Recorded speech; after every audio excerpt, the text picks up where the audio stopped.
the Saints are for real. And I can't wait to see them in the Super Bowl in a home game. So, yeah, what do you guys think about the Saints? How do we feel? It's early, but they're 2-0, and they have absolutely rolled over their first two opponents. How do we feel? I think we're all shocked, like genuinely shocked. Nobody expected the Saints to be this good, especially on the offensive side of the ball. I mean, if they came in and just had a stellar defense, I wouldn't be surprised, but the offensive side of the ball is where they're killing things, and it starts with the man you mentioned up top, Derek Carr. I mean, he looks like, I don't even know if he looks like his old self or a better version or better than he's ever looked, you know? He looks super confident. He's grabbing his stuff in the end zone, you know? He's flexing on everybody. The confidence is booming with Derek Carr. Boom. I think when you ask anyone about why the Saints are so good, they're going to point to two things. One of them is the play calling, obviously. I mean, it's just night and day from last year.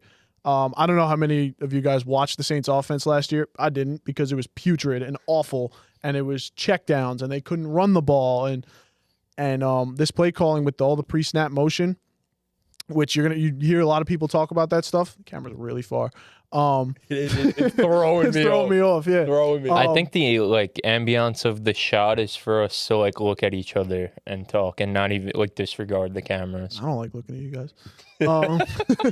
But the pre-snap motion, and what that does is it makes everyone's life easier on offense, right? It makes quarterback's life easier. He gets to see if the team's in man coverage and he has a mismatch that he can expose, or if the team's in zone coverage, or maybe there's a blitzer he can pick up.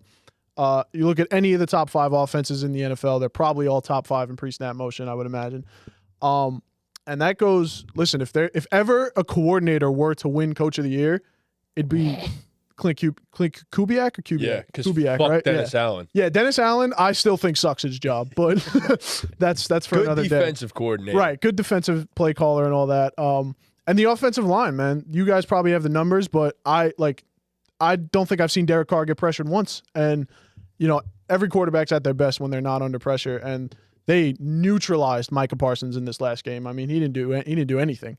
The one shot he had to Shaheed down the field, you saw Parsons try to go off the edge, and another guard, I think it was, just went around and completely blitzed him. So what an emerging superstar, man. Yeah. Shaheed is looking like D-Jax. That's a great comp, actually. And yeah, the Saints are balling, and they haven't even really needed Chris Olave. Like, he really hasn't done much. I think that'll change. Kamara looks like an old version of himself. I mean, they're really balling to start the year. Super Kamario is back. He sure is. Yeah, I mean, it's just like a combination of everything clicking. I mean, you could point to any aspect of their offense and say that's why they're starting so hot. You could point at Derek Carr. You could point at the O-line. You could honestly point at the playmakers making plays, you know, not just Chris Olave, because we thought that was kind of all they had, but Olave, Kamara, you mentioned Rashid Shaheed, Taysom Hill has made a few plays here and there. Even Jamal Williams has had a few big runs for them here and there. So Juwan Johnson caught a touchdown for them in week 1. Like, it's just been a combination of everything. And, you know, you mentioned I have all these numbers. Derek Carr's only thrown the ball 39 times through 2 games, which is, it's just insane. The efficiency that he's, you know, generating these big plays, and it's, you know, kind of a combination of everything everyone's been talking about through 2 weeks of the NFL season. You know, we're seeing this trend of you got to run pre-snap motion and you got to run play action, and that's to keep these defenses guessing, because the trend of defenses has been, you know, you look at Spags and KC, it's all about disguise. You want to show cover 3 and run a cover 2. You look at, there was a clip of a Vikings defensive snap where they had like one high safety and it looked like it was going to be just like a cover 1 all-out blitz, and it ended up being a Tampa 2. Like, it was just, everyone was like hyping up Brian Flores because of that. Even Brock Purdy. Yeah, so the defenses want to disguise shit, but if you're changing stuff at the line of scrimmage, you don't allow them. The defense has to adjust to you. The defense can't make adjustments and do their own thing. So then, you know, the thing with the Saints was they didn't do any of this stuff last year. This year, they're the only team in the NFL with a greater than 80% motion rate on passing plays, and they're the only team with a greater than 50% play action rate on passing plays, and there's no one with even a 40% play action rate. So the play calling, like Klint Kubiak, we all knew was going to be an upgrade coming from that Shanahan tree. It was just with Carmichael last year. It was just like watching paint dry. We knew it was going to be an upgrade, but I mean, they're just dumbing the game down and, creating all these mismatches and just allowing there to be these big plays. And then you mentioned the offensive line. I mean, Derek Carr's been sacked twice. They've allowed a 23.8% pressure rate, which is the 5th lowest in the league. They're 4th in PFF pass blocking grade. The rookie Fuaga at tackle hasn't allowed a single pressure. Eric McCoy, the interior of the offensive line has been insane. Yep. Eric McCoy, the center, has an 80 PFF grade. Cesar Ruiz has an 83.8 grade. Lucas Patrick, the other guard, has a 77.2. But they've been even better run blocking. Alvin Kamara is averaging 5.7 yards per carry.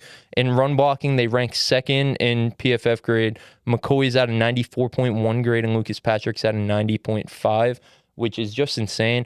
And then just one last stat to point out. In week 2, they ran 3 wide receiver sets, 11 personnel, 10.7% of the time. That was the lowest in the NFL. The second lowest was the Cardinals at 32.3. So they are, and it shows up in the tape because Kamara's not just. What happened, bro? I lost the camera. Let's keep going. Okay. Camera one's it's right here, bro. Kamara's averaging 5.7 yards a carry, and it shows up in the tape. Like, he's just not being touched. Like, I mean, he took a screen pass 60. Like, do you know how insane it is for a running back to take a screen pass 60 yards to the crib and not be touched? So, like, shovel pass? Yes, not be touched, not a single bro. broken And, tackle. I mean, the clip circulating of the guys, the O-line just running down there with, like, 4.3 speed. Yep. Like, everything's just clicking for them. And Cesar Ruiz was flying. So, again, that brings me back to the meta of this year. Like we've seen, the passing touchdown numbers are down, scoring's down because everything's a too high shell. They want to keep everything underneath, not allow big plays. What are you exposed? What are you exposed to there? It's the run. And a lot of these teams haven't been able to run the ball successfully. The Saints have. And as we see, they're sticking with those 3 tight end sets. Johnson's out there. Taysom Hill is out there. They're running the ball hard. And what does that open up? The defense has to adjust. They get out of those 2 high shells that we're seeing. The big plays open up. And if anyone's going to take a shot and just sling that rock around, it is Derek Carr. And and those throws are... you can't make a better throw. Can't make a better throw. Derek Carr is just a guy we've seen throughout his career that he's just so. I said this to JC at work yesterday. He's just like so dependent on his confidence. Like when Derek Carr is confident and he's slinging that ball around, he looks like a top 5 quarterback. Like this level of performance, for the Saints, it should be a surprise. Seeing Derek Carr play at this level shouldn't be a surprise to anyone. Yeah. For a 2-week stretch to see Derek Carr look like the best quarterback in the league, like we've seen this before. Mm-hmm. Derek Carr, when he's playing like that, it's great. When it's low, it's bad. When it's low, it's bad. So for all the praise and excitement I've just given them, it's been easy going for them. The games have been over. The Panthers game was over in the first quarter. This Cowboys game was over in the first half, and they've scored 15 times on the 15 drives that Derek Carr's been in at quarterback. They scored, yeah. As much as it's been awesome and it's been fun, that level is not sustainable. No. We all know that. That level is not sustainable. They're not going to win every game by 20 points. I'm very curious to see when this team gets tested. I don't know if anyone knows what their upcoming schedule is, but I know they play Detroit, Atlanta, and Tampa Bay. Yeah, those are tests. Yeah. Even that's Atlanta, who snuck out and won yesterday, that's a division game, so those are always tough. So yeah, I'm very curious and I'm not going to write them off. I'm not going to say they're frauds. They can't beat good teams because we don't know yet. All I'm saying is they did smack the shit out of a good team. The Cowboys might not be. Who knows? It's only week 2. We don't know. The Cowboys also probably underestimated them to a nothing set in stone yet. So it's week 2.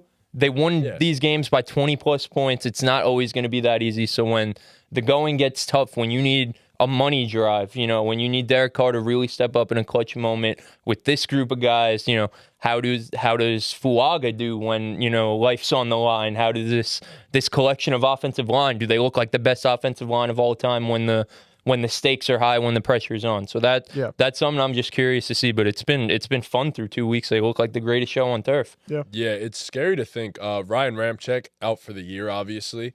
What this O-line could have looked like with a healthy Ryan Ramczyk is even crazier.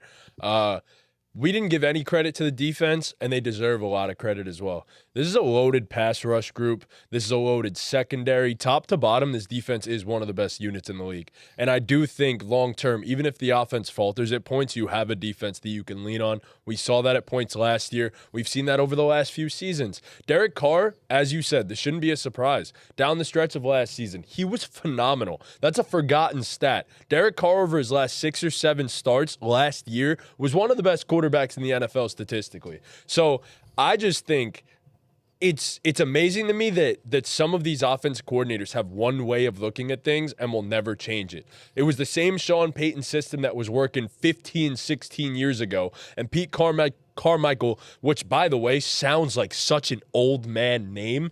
No wonder you were stuck in the fucking past. Like, it's just crazy to me that putting Rashid Shaheed, your fastest player on the field, in motion before a snap, almost like the Dolphins do with Tyreek Hill, is a good thing to do. I think he's actually been the second fastest player in the leagues other than Tyreek Hill. So it's ridiculous. Like, I don't understand how like some of these OCs see what works and don't try to mimic it. The NFL is a copycat league, which is obviously what we're seeing more and more because teams are going to shift to motion. But some of these OCs just see it and don't realize, like, oh, maybe I should make a switch. Maybe I should try doing this because they're so set in their ways and they're so used to doing something their way. And that's why I don't want to bring up another team, but the Chicago Bears, what is it, Luke Getsy now? He's getting fucking canned in like 5 weeks. I guarantee you that. Shane Waldron? Shane Waldron, sorry. Whoever it is. Regardless, they suck. They suck. Like, and then Carolina, Dave Canales won't be long if this is the case. We know David Tepper has a temper. So, like, I don't understand. I don't get how teams in the offseason don't look at the situation and think, oh, maybe we should start doing what actually works in NFL circles. Maybe what Shanahan or McVay do, that's probably what would work given they win the most. But no, I personally do think the Saints are for real. I think, as I said, they have a great defense to lean on when the offense falters, which they're going to be effective on both sides. If this offensive line does hold up, and I know it's only like 40-something dropbacks now, if it's even close to this good, that was the biggest question mark going in. Everybody looked at the Saints offensive line and said, that's the problem area of this team, so they're going to suck. And here they are. They're great because the offensive line is great. And of course, Klint Kubiak changed the entire culture there because of the fact that this offense is modern now, and that helps Derek Carr. That helps an older version and what a lot of people thought was a more washed-up version of Alvin Kamara as well. So, the Saints are for real, in my personal opinion. And we're going to talk about what teams we think are like legit in the NFC. So, yeah. So, before we talk about I'm going to finish up on the Saints. I'm not ready to call them for real as like NFC contenders yet. I would like to see them. This is an older team, especially on the defensive side of the ball. I want to see how they hold up over the course of the season. And like Chris, like you said, I want to see them battle tested. We've seen teams in the NFL like the Bills of the past. Like we've seen teams be really good when they stomp people out, and then when it gets to a close, like tough game, the Ravens, they don't look as good. So.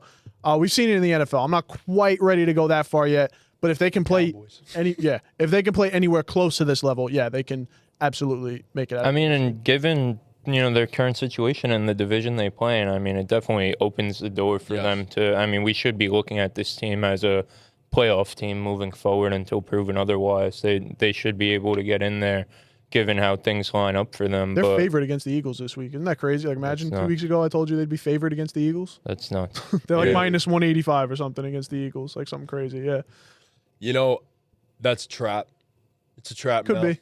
It's Maybe a trap not. now. The Eagles flip the script. Yeah, I mean, like you said about teams adapting their ways, like, I think it's even more evident with this group because they don't have much of a personnel change from last year. It's pretty It's much all all the the same same guys. guys, just being used the If right anything, way. the offensive line got worse. Right. It's all the same guys being used the right way. So like if that's On not a paper. wake up call, Yeah. if that's not a wake up call to teams to be like, hey, like adapt to the times, then I don't know what is. Yeah, no, for sure. For sure.